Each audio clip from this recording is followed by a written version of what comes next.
जब एक औरत मां बनती है, बहुत सारे अरमान पूरे हो जाते हैं और उनकी जिंदगी में बहुत सारी खुशियां आ जाती हैं।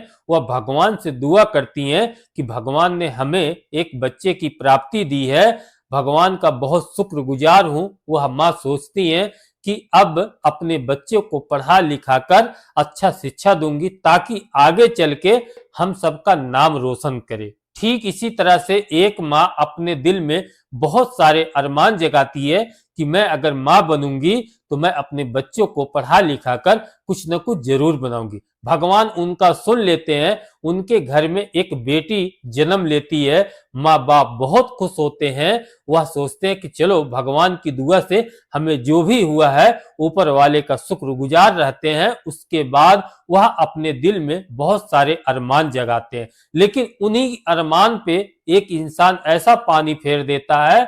जब आप यह पूरी कहानी सुनेंगे दोस्तों, कहीं न कहीं आप भी हैरान हो जाएंगे। आइए जानते हैं पूरा मामला क्या है, पूरी कहानी कहाँ की है।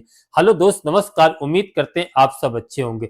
दरअसल यह पूरी कहानी दोस्तों गुजरात से निकल के आई है। गुजरात में एक गांव है भारूच।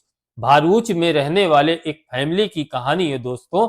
वह फैमिली में माँ बाप और एक दादी रहती हैं। बहुत खुशी परिवार रहता है। जो पति पत्नी रहते हैं वह अपना छोटा मोटा काम करते हैं, अपनी घर की रोजमर्रा की जिंदगी काटते हैं। इसी तरह से उनकी जिंदगी चल ही रही होती है। उसके बाद भगवान से दुआ करते हैं कि मुझे एक बेटा या बेटी प्राप्त हो जाए, तो ताकि हमारा घर जो है हरा भरा हो जाए। भगवान उनका बहुत जल्दी सुन लेते हैं। उनके घर में एक बेटी का प्राप्ति हो जाता है।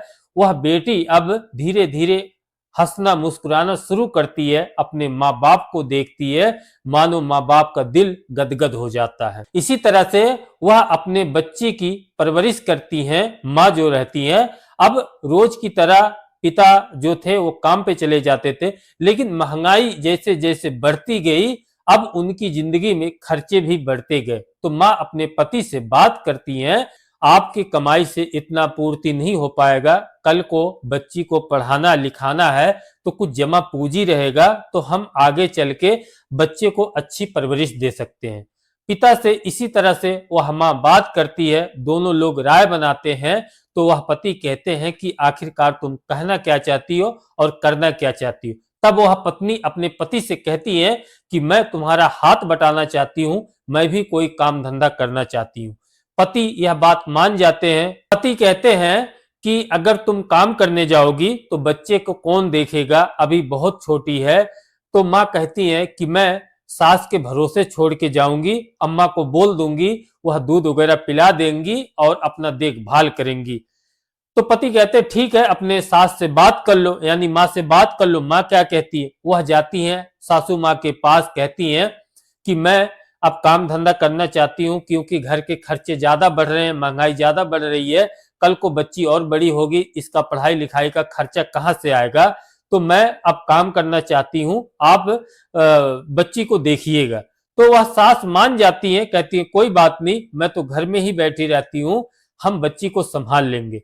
यह बात सुनते जो पत्नी रहती है वह राजी हो जाती है, पति से अपनी बात करती है। पति काम ढूंढते हैं तो एक रेस्टोरेंट में वह छोटी मोटी नौकरी मिल जाती है। उसके बाद माँ अपने बच्ची को दूध वगैरह पिलाकर चली जाती है, रेस्टोरेंट में काम करती हैं। उसके बाद जब शाम को लौट के आते हैं, पति पत्नी अपने बच्चे से मिलते हैं, उसके साथ खेलते हैं, खाते बनाते हैं। इसी तरह से कुछ दिन इनके साथ बीतता है। उसके बाद पड़ोस में एक रहने वाला लड़का जिनका नाम दीपक बताया गया है, वह दीपक जब छोटी बच्ची को देखता है उसका खिलाने का मन करता है। अक्सर ऐसा ही होता है दोस्तों, जब हम छोटे बच्चे को देखते हैं तो मन करता है यार अपने गोद में खिलाएं, उसे इधर उधर घुमाएं।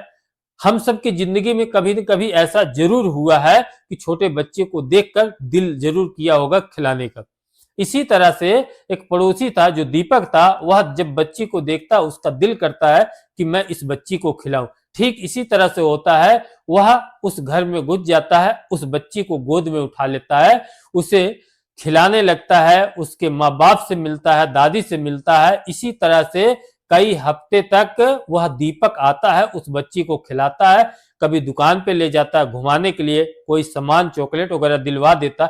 इसी तरह से कई हफ्ते बीत जाते हैं। अब दीपक का जो दोस्ती यारी थी उस माँ बाप से हो जाती है, तो माँ बाप और निश्चिंत हो जाते हैं कि चलो अब हमारी बेटी को खिलाने वाला कोई और मिल गया है। उन्हें जरा सी भी कोई ऐसा अंदाजा नहीं था कि आगे चल के होगा क्या। आखिरकार एक दिन आता है दोस्तों, 25 सितंबर 2024 का दिन आता है। वह माँ बाप अपने काम पे चले जाते हैं। जो 9 महीने की बच्ची हो गई थी वह अपने आंगन में खेल रही होती है, और जो दीपक पड़ोसी था वह आता है, बच्ची को देखता है, माँ बाप को आवाज लगाता है, लेकिन माँ बाप की आवाज नहीं सुनता है। उसके बाद जो दादी रहती है वो खटिया पे लेटी रहती है, वह बच्ची खेलती रहती है अकेली। दीपक जो था वह आता है, उस बच्ची को उठाता है, बातचीत करते उसे ले जाता है बाहर। बाहर ले जाने के बाद दुकान पे ले जाता है, उसे चॉकलेट वगैरह दिलाता है। उसके बाद खिलाते खिलाते वह ले जाता है अपने घर पर। वहां पर ले जाकर उस बच्ची के साथ खुद खेलता है और बच्ची को खिलाता भी है।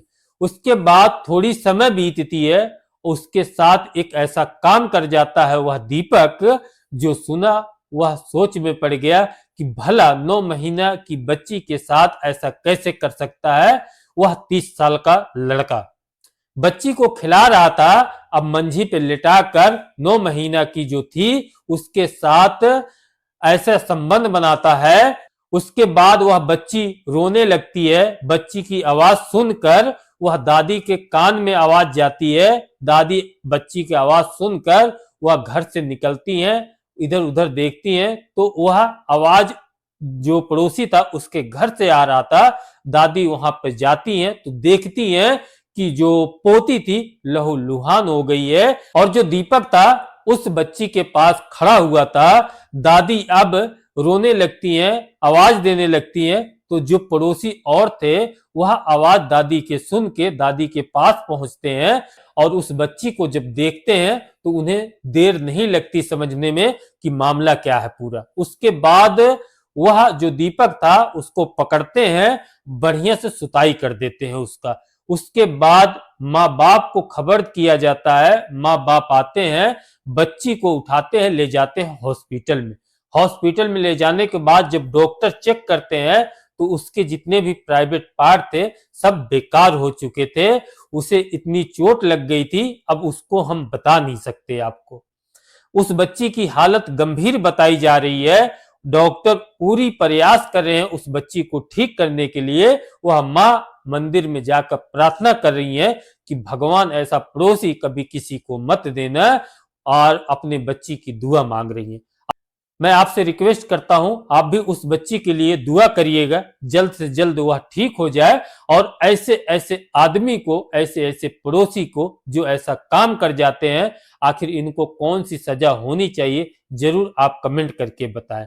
उसके बाद गांव जो पड़ोसी वाले रहते हैं उसकी अच्छे से सुताई करते हैं, पुलिस को इन्फॉर्म किया जाता है, पुलिस आती है, उस आरोपी को गिरफ्तार करती है, ले जाती है पुलिस चौकी में, उससे पूछा जाता है। उसके बाद वह सारा जुर्म कबूल करता है। कबूल करने के बाद उसके ऊपर मुकदमा दर्ज होता है, उसे न्यायालय में भेजने के लिए कार्रवाई की जा रही है। इधर डॉक्टर लोग अब कह रहे हैं बच्ची की हालत जो है बहुत गंभीर है, हो सकता है इसे रेफर करना पड़े कहीं बड़े हॉस्पिटल में। तो यही थी कहानी दोस्तों, जो कि गुजरात से निकल के आई थी। 9 महीने की बच्ची के साथ एक 30 साल का लड़का ऐसा काम कर गया। जो लोग सुने, जो लोग देखे, उनके आंख में आंसू आ गए। आप क्या कहना चाहते हैं ऐसे ऐसे लोगों को जरूर कमेंट करके बताइएगा। चलिए यही थी कहानी दोस्तों। अगर हमारी कहानी में कुछ गलती हो दिल से माफ करना छोटा भाई समझ के। जाते जाते मैं आपसे एक रिक्वेस्ट करना चाहता हूं, अगर हमारे चैनल पे नए हैं तो जरूर सब्सक्राइब करके जाए, शेयर करके जाए, और कुछ भी अगर कहना हो, आप अच्छा लगा हो या बुरा लगा हो, आप कमेंट करके अपना छोटा भाई समझ के कह सकते हैं, जो भी हो। चलिए मिलते हैं किसी और वीडियो के साथ, तब तक के लिए नमस्कार।